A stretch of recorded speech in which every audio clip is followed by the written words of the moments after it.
Hey guys, and welcome to another edition of Start Select. Now, we came down to Brighton a few episodes ago and we enjoyed our time here so much that we thought we'd come and visit a couple of more studios. We're going to go and see Relentless Software, the developers of the famous Buzz series. But first, we're down at Black Rock Studios, who are the developers of the upcoming ATV off-road racing game Pure.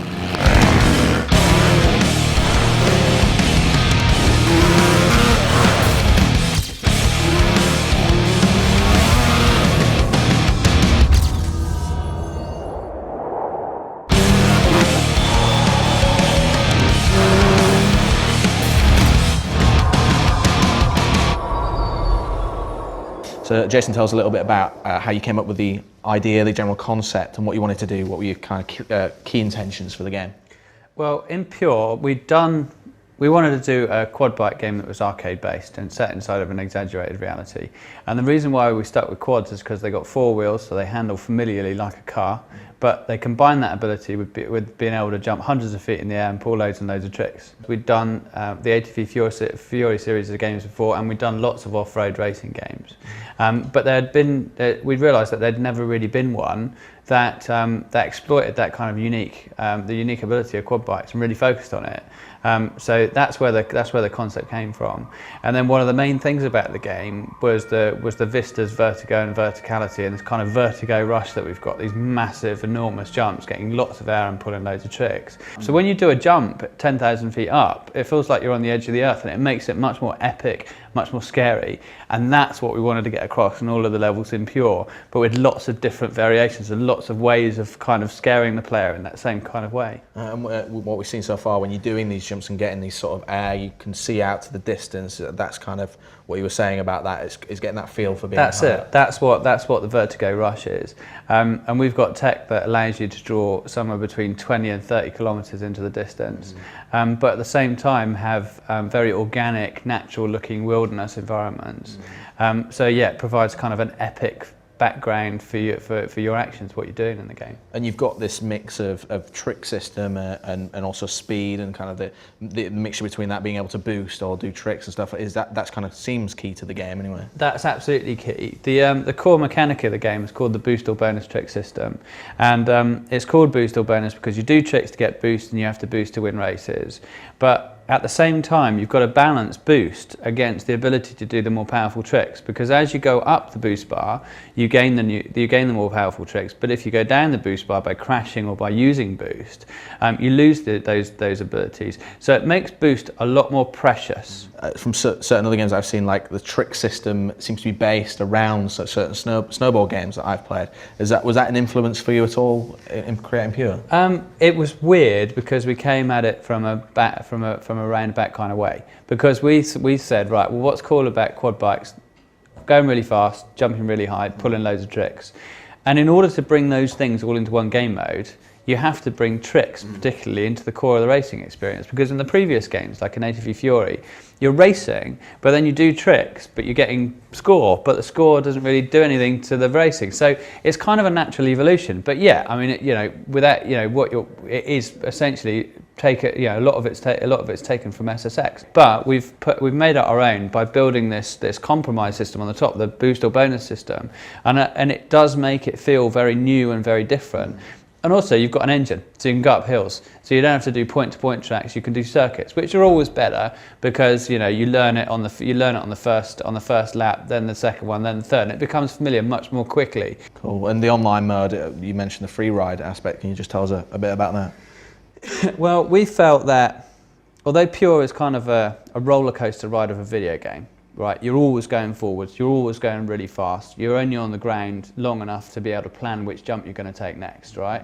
It's always about going forwards, going fast, and so you are, we never want people sort of waiting after a crash to get back on the track. You want a rolling restart and just get going again.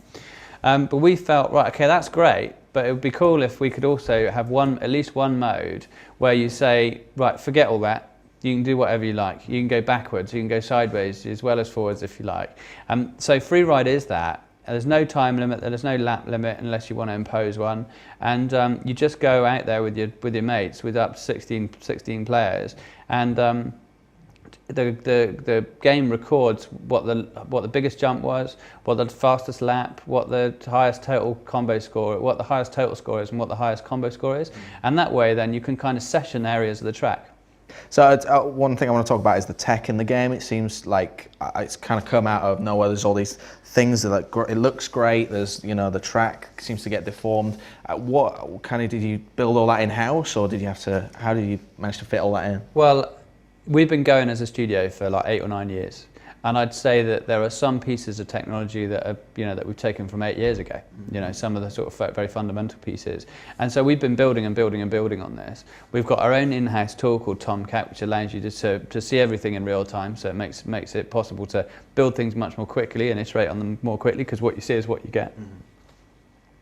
But also we've got our own rendering engine, our own physics engine.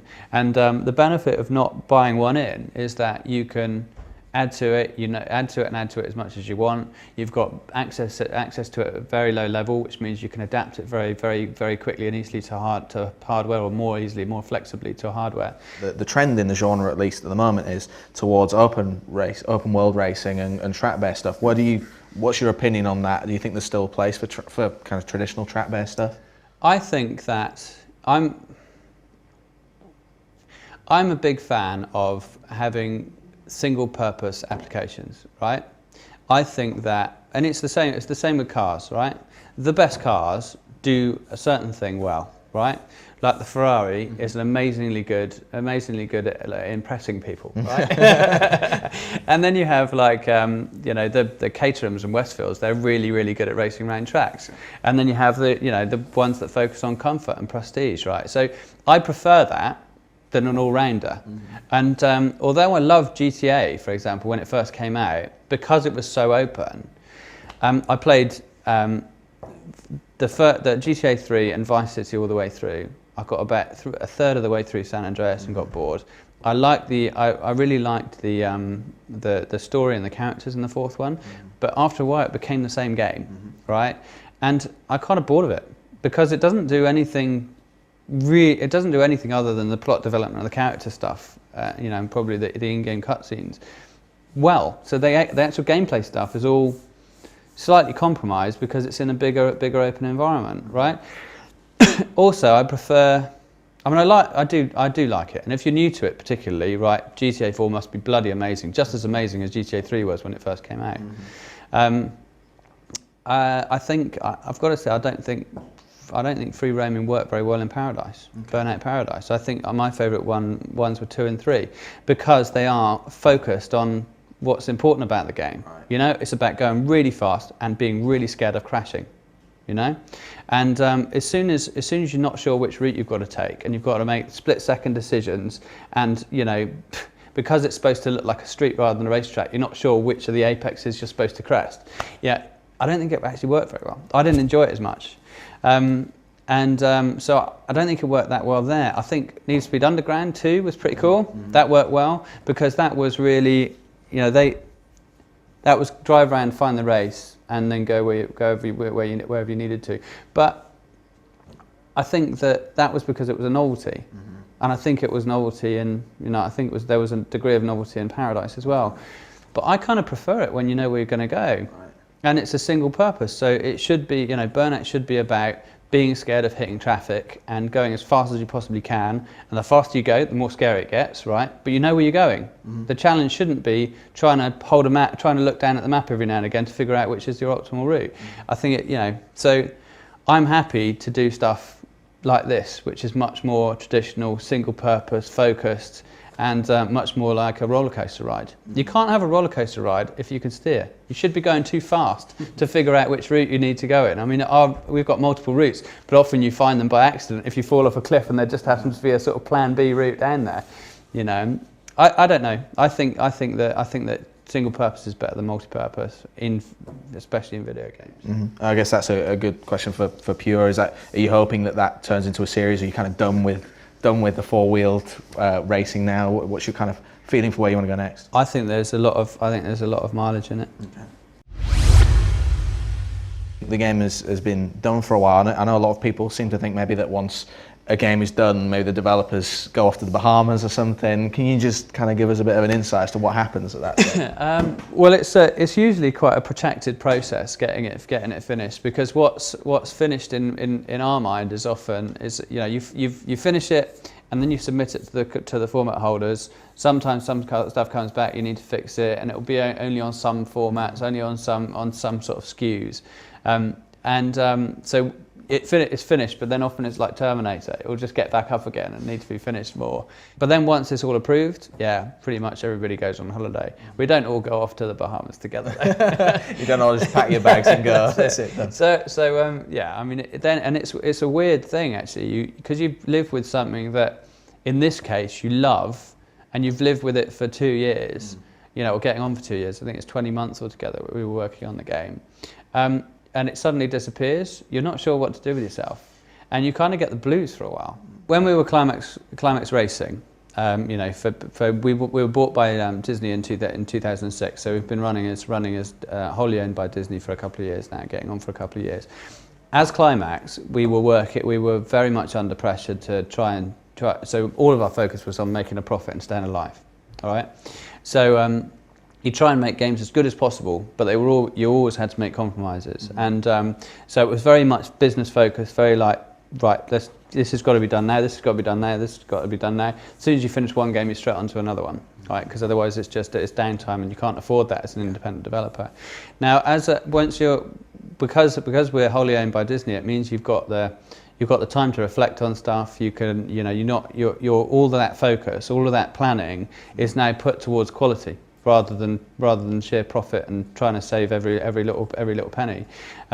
So yeah, it means also we can do cool stuff like we've got this Inspire and Motivate program where people can go on any training courses they want to. We have I think the design departments go into the design museum all together to have a look around there. So it's like these things happen after work, during work time, and they're sponsored by the company. We also have people from sometimes we go to have trips to the Imagineering company, the guys who make theme parks for Disney, and other aspects of Disney like Pixar. Sure. This business is all about the people that work at the company. So you've got to have great people, you've got to keep them motivated, and you've got to keep them in the company. So yeah, we give even smaller stuff like give free fruit, free ice creams, free breakfast if you get in before 9 o'clock in the morning, very flexible working hours, all that sort of stuff. It's just you've just got to make a very attractive place to work, because video games professionals are quite hard to come by, good ones, and it's very, very, very competitive.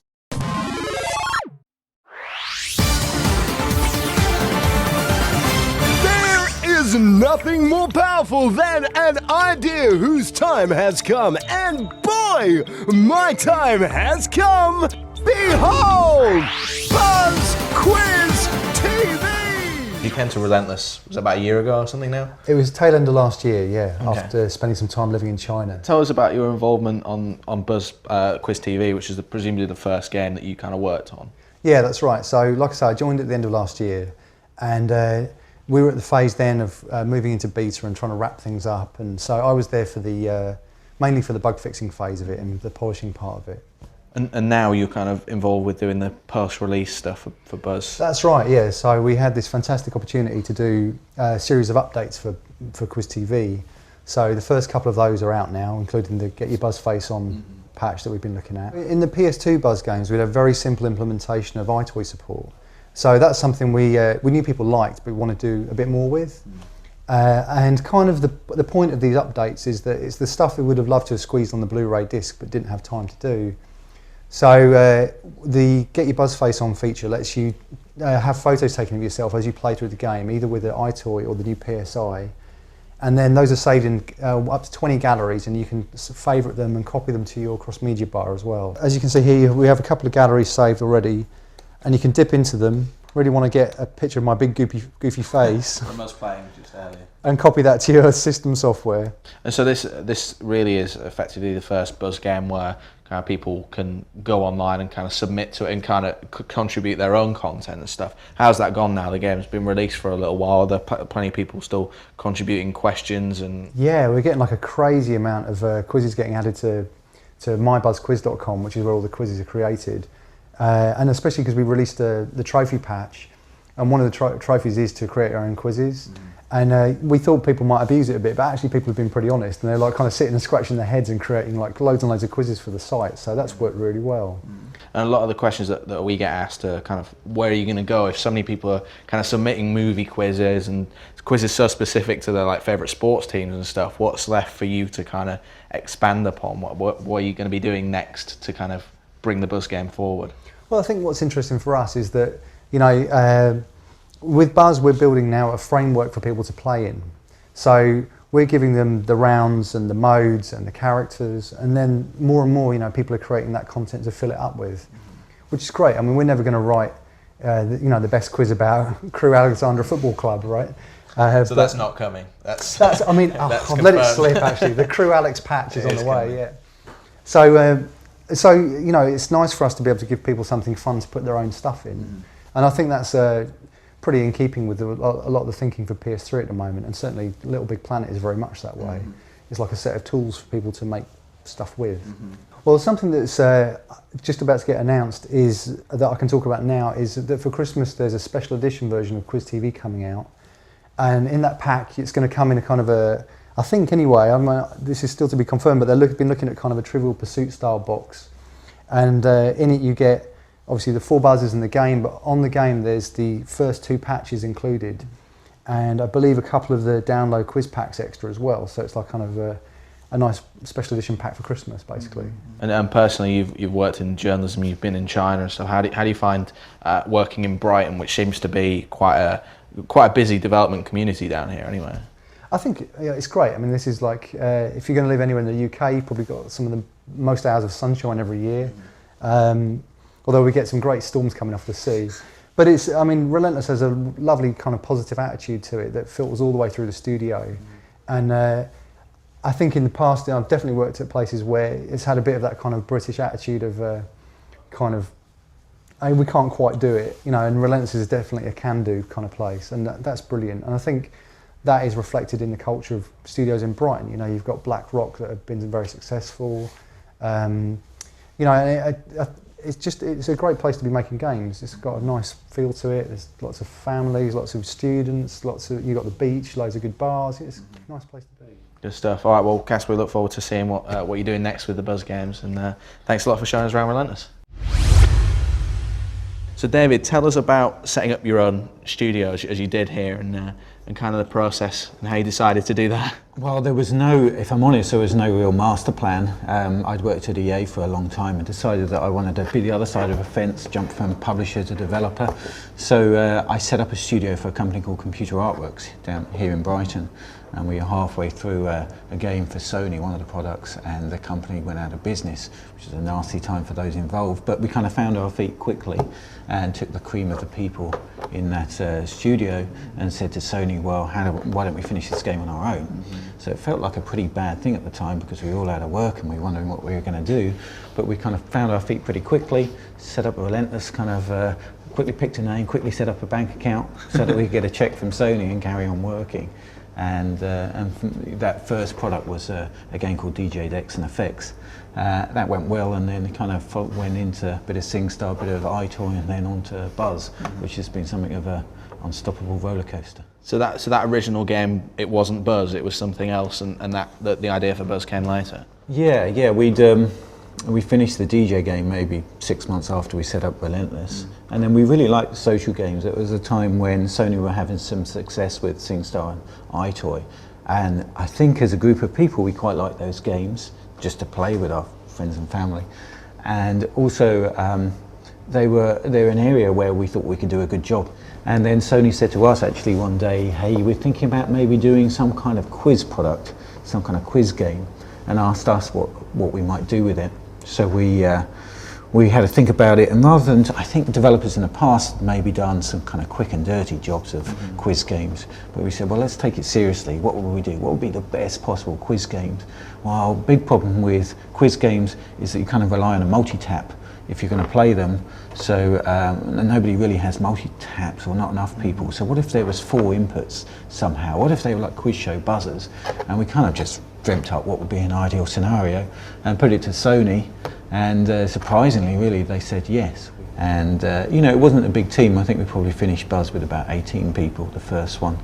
But because it was a success, then the demand for more Buzz, more complicated, bigger, bolder, PS3, PSP, you know, got our studio to where it is now. So are you still getting that kind of input from Sony now? I mean, it seems that when you go to trade events like Leipzig, Buzz is a massive part of what they're doing now, alongside Little Big Planet and those other things. I mean, what's their involvement these days?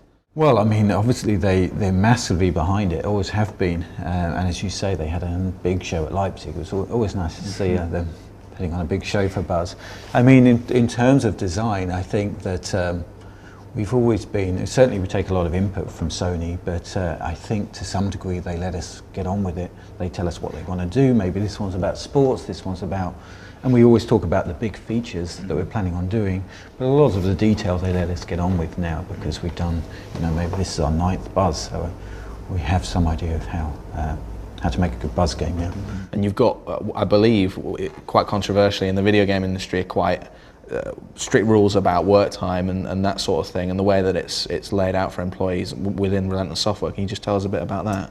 Yeah, well, when Andy and I were set up, Andy's the other director of the company, and when we set up Relentless, where, you know, we said, you know, is this the best way of making games? I'm not sure I enjoy pizza at 10 o'clock in the evening. I'm not sure I enjoy telling my wife that I'm going to have to work the weekend.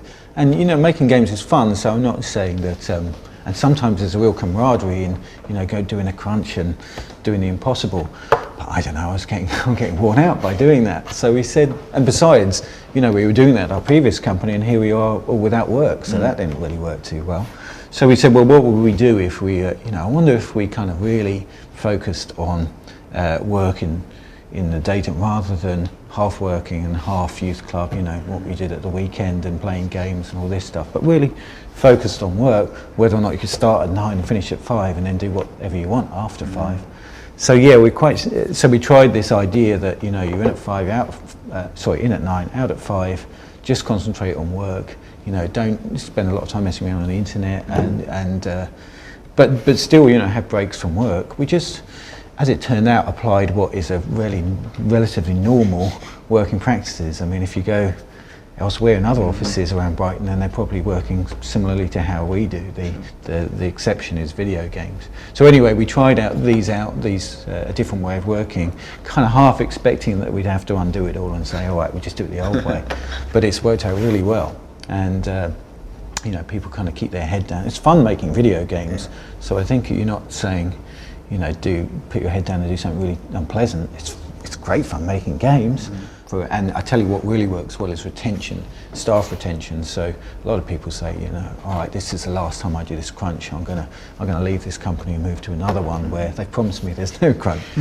But we don't get people being burnt out and deciding to do something else. I mean, the only people that leave Relentless really are the people that immigrate to somewhere else and decide that they want to live somewhere sunnier, and there's not too much I can do about that. It's up to them. So and for a developer, you know, staff retention is really important, because if you're just coming up to alpha on this game that has a big bunch of network functionality, and they decide, you know, I don't like it anymore, and then go somewhere else. That's a problem, because you still have to get all that work done. Sure. And we get a lot of questions from people who are interested in working in the video game industry, and you seem to be kind of taking on a lot of people each year. What kind of qualities are you looking for when you, as a hirer, when you're looking for new employees?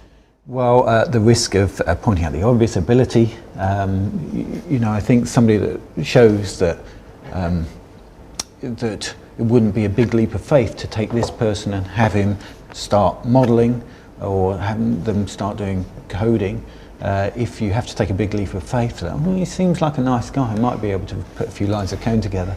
That's no good. You have to, you know, you don't expect them to be up to speed straight away, but you know, for instance, if somebody wants to be a programmer and they show us a demo of their ability of programming, then I go, yeah, okay, they could probably do.